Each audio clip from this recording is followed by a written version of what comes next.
হবে, কিন্তু আমি তো আজরাইল আসলে যাব না, এই দাবি রাখতে হবে। আজরাইল আসবে, আমার বলবে চলো যাই, তোমাকে নিয়ে যেতে বলছে, মনে না আমার জন্য আল্লাহর বন্ধু আসতে হবে, তাহলে আমি যাবো, তাহলে আমি যাবো না বলে দিতে হবে। আল্লাহর বন্ধু আসবেন, আল্লাহর বন্ধুর সাথে যাবো। কবরে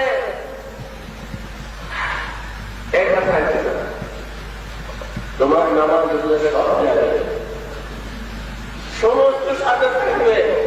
আলো অন্ধকারের প্রশ্ন নয়। তুমি যদি মুমিন হও, তুমি যদি প্রেমিক হও, তোমার কবর আলোকিত হয়ে যাবে। তোমার প্রেমের আলো সমস্ত নামাজ পড়েছ, কবুল নামাজ গুলো, কবুল সেজদা গুলো, প্রেমের সেজদা গুলো তোমার আলোকিত করে ফেলবে। যেমন আলোক সজ্জা করো, তোমার কবরের রাজ্যটা আলোকিত হয়ে যাবে ইনশাআল্লাহ।